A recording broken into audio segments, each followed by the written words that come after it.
All right, hello everybody. You know what time it is. It's 1 o'clock. It's Sunday. It's time for Save Your Health Sunday. And check it out. Today, I've been installing muscles. Been installing my own muscles.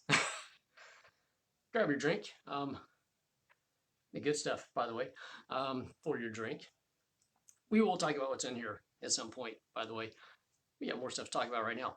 If you want to know, well, it's on my website. Website's down below. Click on it. All kinds of cool stuff on there. So, today on Save Your Health Sunday. Well, so last week, if you were here, if you weren't here, you go back and listen, because we've been breaking down health, fitness, and wellness. Okay, we're multiple weeks into this thing. All right, go back, watch all the previous episodes. Right, sorry, there we go, lighting. Go back, watch the previous episodes. There's been a lot that you've missed already if this is your first time tuning in. Okay, because we've talked about health, wellness, fitness, what they are, what they mean to you, how they fight against each other. How they actually work, okay, the realities of them, how they work together, or how they can work together for your better health. Now we broke down wellness, okay, a lot of aspects of wellness. We're breaking down aspects of fitness, okay. Last week was strength, actually stability, strength, and power. Okay, go back, watch that one, so you can get more of those. Today is going to be all about mobility and endurance. Here's why. So mobility, of all the things that get taken to extremes in this industry, I know CrossFit, right? Bobby, how you doing, buddy? Of all the things that get taken to extremes, I know bodybuilding gets taken to extremes, powerlifting gets taken to extremes, okay? CrossFit taken to extremes. You've seen the CrossFit Games, right? You know, the most fit person, yeah, for time period. Realize they take all this stuff, they do all of it, right? But mobility and endurance get taken so far to the extreme at times. Very unhealthy extremes to the point of, well, I got a hurt knee, hurt ankle, but I'm still going to do this marathon or this ultra marathon. You know what an ultra marathon is? 100 miles. Seriously, that's ultra. I know. David Goggins does it. David Goggins is a absolute freak of a man. Love him. Highly inspirational, okay? Incredible guy. Incredible life story. Watch his stuff. It's awesome. You will get motivated watching him, okay? But realize he is a 0.0000001% of the population out there for extreme stuff, right? Mentally, yes, he can push himself to do all the extreme stuff because, well, apparently he's having knee issues and he's still pushing forward into an ultra marathon. Okay, his mom's like, "Honey, why are you doing this?" He goes, "Because that's what I do." And if I didn't, I'd lose my audience. It's like people going strict vegan, and if they do happen to say, "Oops, I'm sorry, I ate a piece of bacon," their entire audience leaves. Often that happens after about 2 to 3 years. Actually, normally 5 years, vegans start to go back to eating meat because they have to. Yeah, facts. Why? Brain health, and muscular health, and internal organ health, and everything else. Anyway, science, people, science. Everybody loves saying that. It's science. Science is a continuation of learning, okay? There is nothing certain in science. There's only a continuation of learning. That's all science is. Okay, before anybody starts doing the whole science is certain. No, there's some theories that we have set in place that are fairly certain, but they're always being tested, right? All right, theory of relativity. It is a theory. It works for the most part, but what happens when you go outside of our atmosphere and solar system? Yeah, okay. Anyway, but so before I go down that rabbit hole of stuff, so let's talk about mobility and endurance, okay? Because, like I said, they get taken way too extremes, okay? Mobility, yoga, all the yoga people out there, okay? The little Gumbies that can like bend and flex all over the place. They've got like 4 elbow joints and 20 shoulder joints and 100 spine joints and who knows how many hip. I don't even think they have hip joints, okay? And dancers. Okay, it's awesome to watch. Okay, you're watching America's Got Talent, and you've got this guy or girl or both, and they're just bending and flexing all over the place. Like, wow, how did they do that? they've been doing it since they were this big, okay? And now they're this big because people realize most of these people that are really, really bendy are really short. Okay, there's a height factor here. One factor. There's a lot of factors we're going to talk about here in a second with mobility and the reality of it. But they've been modeling their bodies to be able to do this stuff for years, for decades. And they usually start paying a major price for it in their 20s, because I know quite a few of these people, dancers, gymnasts, stuff like that. Anybody's been into the extremes of mobility, and their body is a wreck. Why? Because they've gotten their joints to where they can go through ranges of motion that are not natural. Okay? Some people have more range of motion within a joint. Other people do not. Okay? Seriously, if you look at an x-ray of somebody and you see their joint, well, you'll realize this person's made for doing really deep squats and doing, Van Damme, for instance, okay, doing the splits. And this person right here can do a little more than walking, okay? When you start looking at joints and joint structure and how they are going to function for that person. Some people are built for major, major stability to move really heavy stuff, which means they do not have a whole lot of range of motion within the joint. And when you don't, well, that means other joints have to move more, or more strain is put on other tissues to make things happen that really just shouldn't happen for that person, right? And the whole, everybody can do splits. Well, everybody can pull their hip out of socket at some point. Yes. Is it healthy to do that? No. Pulling joints out of sockets is not healthy, okay? No matter how it's done. Even if a Wookiee does it for you, because they will. At least if you're beating them in a chess game. Heard it in a movie once. But it's the same effect. If a Wookiee pulls your arm out of socket, or if you pull your arm out of socket, it's still out of socket. All right? And then you got to pop it back in, and you've completely destroyed the stability of that joint. All right? This is where the extreme part of this comes in. Okay? Everybody should have mobility. Your goal is to gain mobility. Okay? Functional mobility, which means being able to stand up, sit down, get on the ground, get back up. Your ability to move and function, okay, on a daily basis. Doing the splits is a sideshow. Okay, it's cool. All right, some people are born with the ability to do so because of the hip joint structure and lower back structure and everything else. Okay, they can pop down into splits. Bam, pop back up out of the splits. Wow, that's incredible. How'd you do that? Well, they were born that way. Okay, they were born to be Gumby. This is why some people were born to be powerlifters. Some people were born to be sprinters. Some people were born to be a gymnast. Okay, some people were born to swim. Some people were born to sink to the bottom of the swimming pool. That would be me. There are people with negative buoyancy factors. Okay, we don't float. We float like rocks. Okay, the only way that we stay on top of the water is we have to skip ourselves on the water. Okay. Of course, best buoyancy factor in the world, because of Sunday, Jesus, he could walk on water. How awesome was that, right? I think it's just because he's really fast. How's he doing that? Anyway, I digress. Come on, jokes, people, laugh with me. But you are born with a certain joint structure. Okay, speaking of shoulders, some people have shoulders that are very wide open. Okay, these are swimmers. People that are, normal, in the middle, and you have people that have very closed shoulder joints, which means your overhead looks like this, okay? And you're not going to go beyond that until you change up stuff majorly with your scapula, work on all kinds of postural stuff to be able to actually do, oh my God, I can go overhead. It's a huge win for some people, right?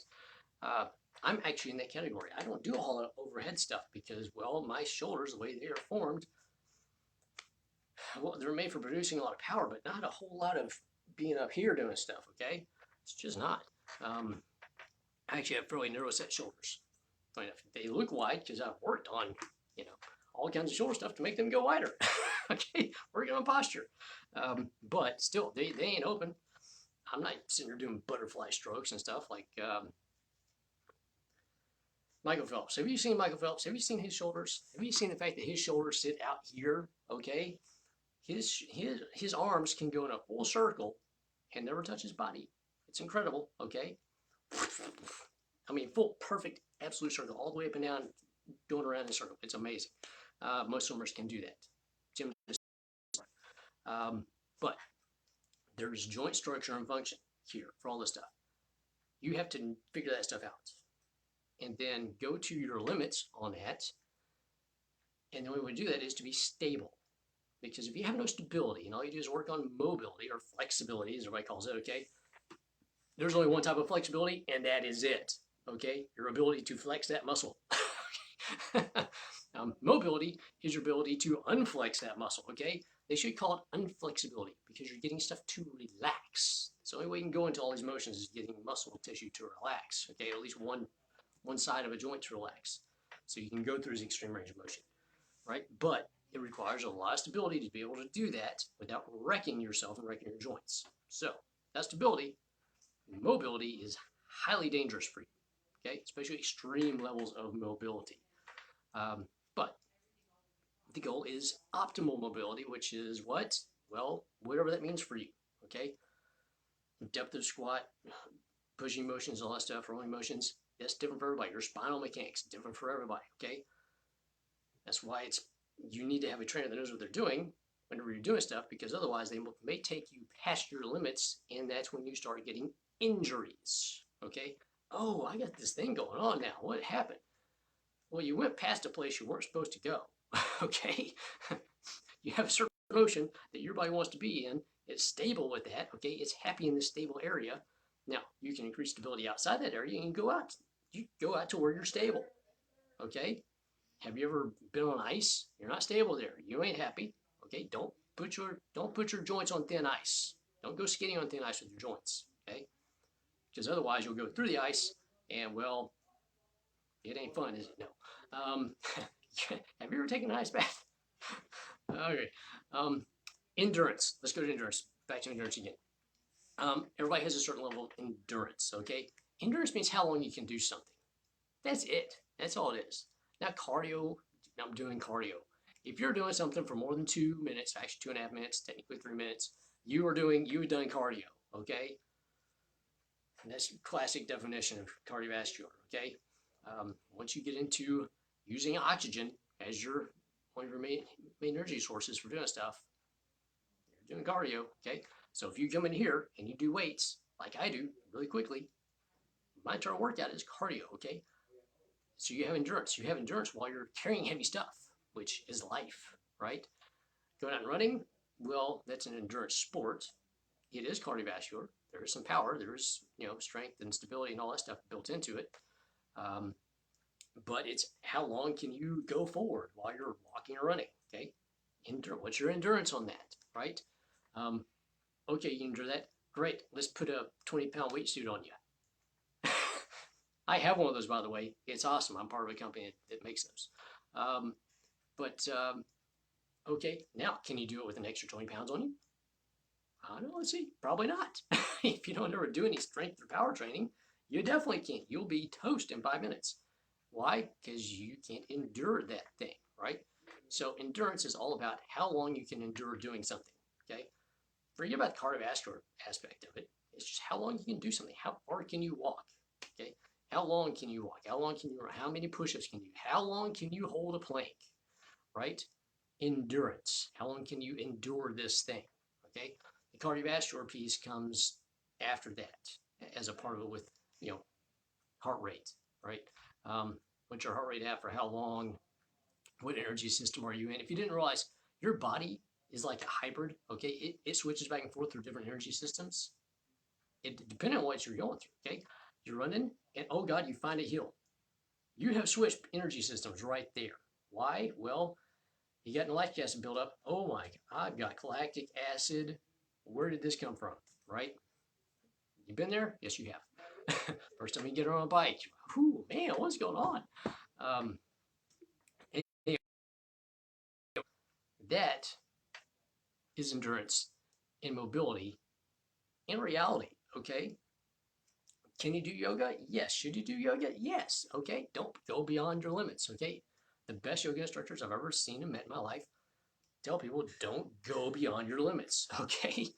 Know where you're stable, stay within that, get better in that, and then start improving your stability and mobility slowly over time because ligaments and tendons take a long time to, well, want to change. All right. Muscle changes pretty quickly.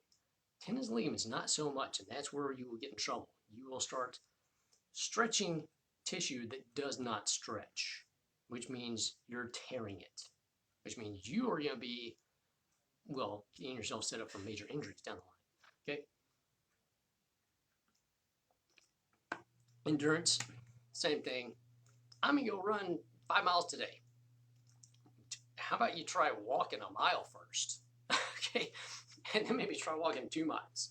And then maybe try walking 3 miles. And then, okay, maybe try walking 5 miles. And then maybe do like a walk run for somebody, right? Build up slowly, right? One, you don't want to stress this thing out. Okay. You only get so many heartbeats in your life, relatively, that it's not set up to endure. Okay. And that's also where injuries come in. Oh, my back is hurt, my hip is hurt. Oh, what's going on with my foot? What's this lower leg thing? Ooh, my knee, right? Why do I have a headache? Why do I have a stiff neck? Well, because whenever you walk and run, you're doing this. And you make that sound too. You need some WD-40 on something. You need some lubrication, my friend. Anyway, that is endurance and mobility, just the realities of them, okay? So, build slowly, and that's it for today. Also, if you did not know, if you haven't seen it, my show, The Health Engineer Show, it's here, okay? Episode 1 is up. It's on YouTube, okay? I posted about it earlier. Actually, I may put the link down here, but it's on YouTube. I'm going to have it on my YouTube channel very shortly. I'm going to put a channel on there for it. It's there. I'm going to have it on the website, theclintfuqua.com. As you can see here, it's going to go up on my website on Monday. I also have 2 of my sponsors on there now as well on the website, and there will be more coming. Get ready for that. Please check them out. Enjoy them. Why? This is for you. This is for your health, right? We're installing muscles, yes, but we're improving health for life. That's the real goal. Training for life, okay? And after you get good at doing stuff, well, then you start getting pretty. So you can be pretty for life. You know, vanity is a good thing at times, okay? It really is. It keeps you motivated to do good things for yourself, right? If not, we'd never, fix our hair and shave or anything else. We would never shower, right? Showering, washing hands, washing your face. All very healthy things, but also done in vanity at times. So you don't want to stink, do you? No, you don't. We don't want you to. Anyway, so there's that. Have a great day. Do something great for yourself every day so you can do great things for other people every day. Tons more video content coming. A lot more from PhysioFit. I did a little primer for Pumptimus Prime that we just put in here. Brand new tool that we got. All kinds of things are going on. So enjoy it. Please watch the show. Share the show to everybody out there. Share these out to everybody as well. That's why I'm doing them. It's not for me. It's for you. Take them, toss them out there. Throw them at people. Hey, you, I see you doing stupid stuff. Here, watch this.